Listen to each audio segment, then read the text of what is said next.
श्री राष्ट्रिय माध्यमिक विद्यालय हात्तीबाङ किन आवाज किन आएन?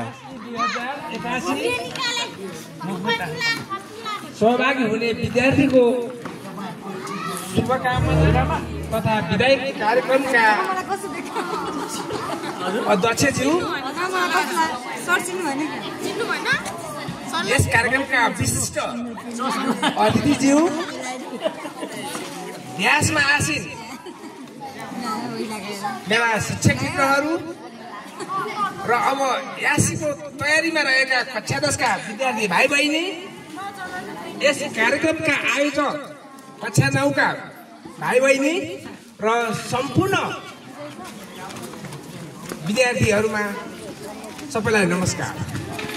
हो, प्रत्येक वर्ष हुने कार्यक्रम हो। मान्छे जन्मिन्छ, विभिन्न कार्यक्रम हुँदै आउने हो, लास्टमा मर्ने हो। त्यसैले यो पनि एउटा निरन्तर चल्ने प्रक्रिया हो। त्यसैले यसलाई खासै अनौठो मान्नु पर्दैन। हिजो 8, 9, 10 हुँदै जाने हो। त्यसैले म सम्पूर्ण भाइ बहिनीहरूलाई यसलाई सामान्य रूपमा लिइदिनुको लागि म अनुरोध गर्दछु। अब यो कार्यक्रमको औचित्य के त उसो भए हो, यो कार्यक्रमको औचित्य भनेको आज कक्षा 9 का भाइ बहिनीले कक्षा 10 का भाइ बहिनीलाई यति धेरै पैसा खर्च गरेर, समय खर्च गरेर आज यो कार्यक्रम आयोजना गर्नुभएको छ। यसको मुख्य औचित्य भनेको फेल हुने विद्यार्थी पास हुने हो। ए ल्याउने विद्यार्थीलाई A+ ल्याउने गर्ने हो, बी ल्याउने विद्यार्थीलाई B+ ल्याउने गर्ने हो। एवं रीतिले प्रगति गर्नुपर्ने हुन्छ। यहाँ ड्यासमा बस्ने कक्षा 10 का भाइ बहिनी हो, तपाईहरूले भुल्नु हुँदैन। किन कक्षा 9 का भाइ बहिनीहरूले तपाईलाई यति ठुलो कार्यक्रम गरेर बिदाई गर्दै हुनुहुन्छ? कतै तपाईको नम्बर कम आयो भने यो कार्यक्रमको औचित्य के हुने, तपाईहरूले गम्भीर रूपमा विचार गर्नुपर्ने हुन्छ। अब तयारीको रूपमा हेर्दाखेरि यासी हरेक कार्यक्रमले भाइ बहिनीहरूको हौसला बढाउन लागि गरेको कार्यक्रम हो। तपाईहरूलाई कमजोर बनाउनु गरे होइन, तपाईहरू एकदम खुसी हुनु। अब आजको कार्यक्रमले मेरो यति नम्बर आउँथ्यो, यस पछाडि मेरो यति नम्बर आउँछ भनेर तपाईहरू ढुक्क हुनुपर्ने हुन्छ। अब आयो यासी हाम्रो विद्यालय, तपाईहरूलाई राम्रोसँग थाहा छ हामीसँग ज्यादै कम मेन पावर छ। कक्षा 5 मा पढाउने नियुक्त गर्नुभएको सरहरू उहाँहरूले मावि पढाउनु भएको छ। म तपाईँ भाइ बहिनीहरूलाई अनुरोध गर्दछु, तपाईँहरूले जिन्दगी नबिर्नु। किनभने उहाँहरूले 1 घण्टाको साटो 2 घण्टा पढाउनु भएको छ। अनिता म्याम लगायत कयौं सरहरूले फ्रीमा पैसा लिनु भएको छैन। तपाईहरूलाई 10-4 बजे भन्दा बाहिर पढाएको पैसाको उहाँले पैसा लिनु भएको छैन। त्यसैले म यासी त्यो तयारीको लागि सरहरू, सर म्यामहरूले सहयोग गर्नुभयो। यसको लागि म यो विद्यालयको तर्फबाट तपाईहरूलाई धेरै धेरै धन्यवाद दिन चाहन्छु। त्यति मात्र होइन, तपाईहरूको यासीको लागि विभिन्न संस्थाहरूले तपाईहरूलाई किताब उपलब्ध गराइदिएको छ। तपाईहरूलाई विभिन्न सामग्री जुन तपाईलाई पढ्नको लागि आवश्यक पर्ने सामग्री उहाँहरूले उपलब्ध गराइदिनु भएको छ।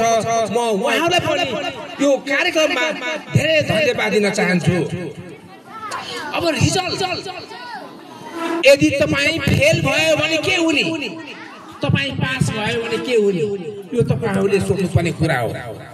यदि तपाईँ पास भयो भने तपाईँको जिन्दगी सुन्दर बन्छ,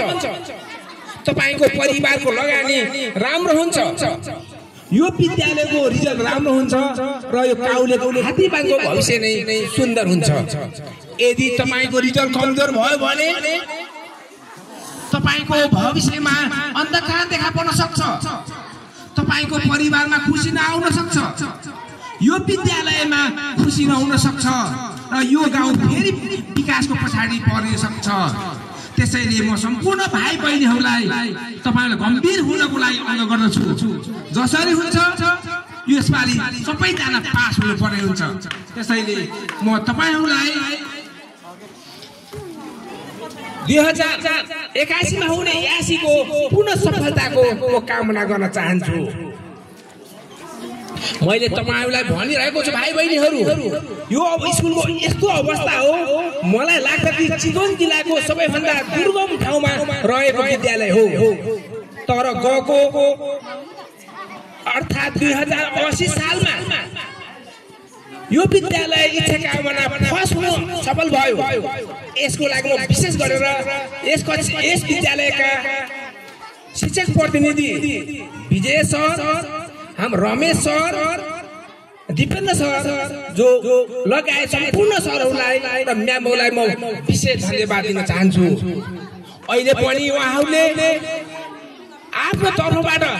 भ्याउने जति सहयोग गर्नुभएको छ यसको लागि म पुनः उहाँहरूलाई सहयोग दिन चाहन्छु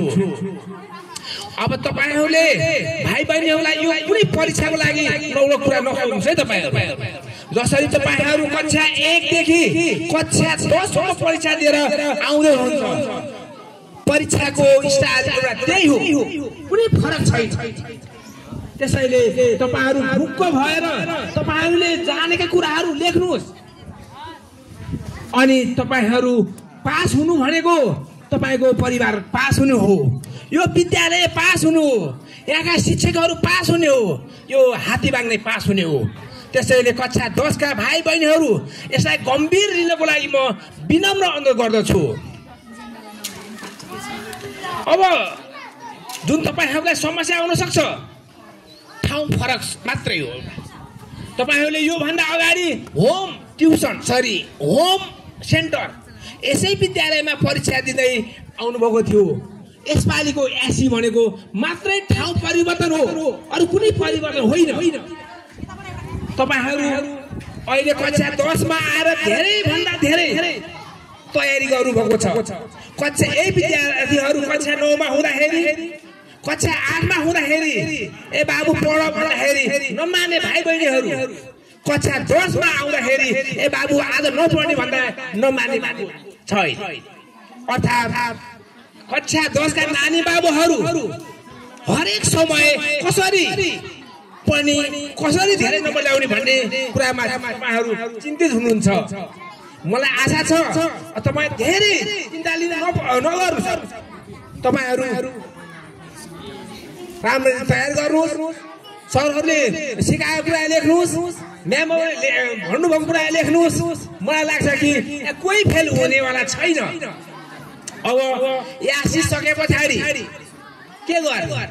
अघि नै हाम्रो लभ सरले भनिसक्नु भएको छ यो विद्यालय तपाई हामीले बनाएन भने यो विद्यालय सुन्दर बन्दैन किनभने तपाईहरुको रूप फरक हुन सक्छ हिजो तपाईहरु आज तपाईहरु यो विद्यालयको विद्यार्थी हो भोलि तपाई यो विद्यालयको हाम्रो सहकर्मी हुन सक्छ त्यसैले यासी सकेको भोलिपल्ट वा पर्सिपल्ट एक दिन सबै भाइ बहिनीहरु विद्यालयमा आउनु अनि केही दिन युलेन्सका भाइ बहिनीहरु यहाँ आउँदै हुनुहुन्छ उहाँसँग तपाईहरु काम गर्नुपर्ने हुन्छ र केही समयसम्म तपाईहरु यही हामीसँग काम गर्नुपर्ने हुन्छ सम्भव भएसम्म म तपाईहरुलाई यही कम्प्युटरको व्यवस्था गर्ने म प्रयास गरिरहेको छु मैले हेरौं कति समय सम्भव हुन्छ मैले एकजना साथीसँग भनेको छु मैले तपाईहरुको चाहना र इच्छा मैले सकेसम्म म तपाईहरुलाई पूरा गर्न म तयार छु तपाईहरु पनि आफ्नो तर्फबाट भएसम्म यो विद्यालय तपाईको गाउँ तपाईको परिवार सुन्दर बनाउनको लागि तपाईहरु सधैं अगाडि बढ्नुपर्ने हुन्छ यदि तपाईले हात झिक्यौ भने यो विद्यालयको रिजल्ट राम्रो बन्न सक्दैन तपाईलाई थाहा छ हरेक कुरा चल्नको लागि आर्थिक महत्त्वपूर्ण स्रोत हो हाम्रो विद्यालयमा मुख्य समस्या भनेको अहिले पनि आर्थिक समस्या हो यसले गर्दा मैले तपाईहरुको कयौं आवश्यकता पूरा गर्न सकिरहेको छैन अघि सरले भनिसक्नु भएको छ मैले सम्भव भएसम्म तपाईहरुको आवश्यकताहरु पूरा गर्नको लागि मैले प्रयास गरिरहेको छु अझ पनि त्यो प्रयास जारी हुनेछ त्यसैले तपाईहरु ढुक्क भएर पढ्नुस् ढुक्क भएर जातेर आउनुस् अनि पास भएपछि यदि तपाईहरुलाई थप समस्या पर्यो भने फर्दर एजुकेसनलाई थप समस्या पर्यो भने त्यसमा पनि म तपाईहरुलाई सहयोग गर्न म तयार छु त्यसैले म पुनः म भाइ बहिनीहरुलाई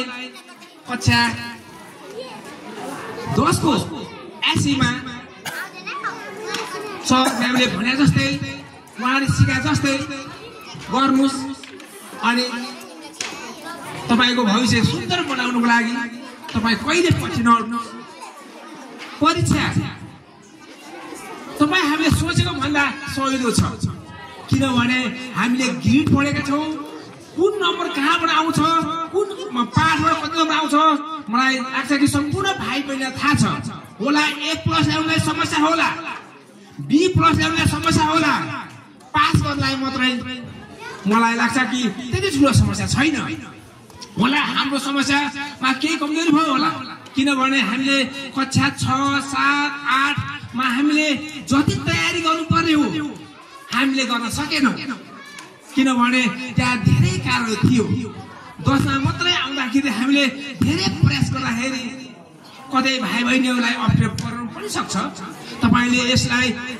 नेगेटिभ नलिनुस् किनभने सरले जे गर्दिनु भो म्यामले जे गर्नुभयो मैले तपाईलाई जे गरे यो तपाईको हितको लागि यो तपाईको प्रगतिको लागि हो यो विद्यालयको प्रगतिको लागि हो यदि भन्दै तपाईहरुले आफ्नो प्रगतिको लागि थप प्रगतिको लागि म तपाईलाई शुभकामना दिँदै म मेरो 2 शब्द यति ल्याउँछु हस्त धन्यवाद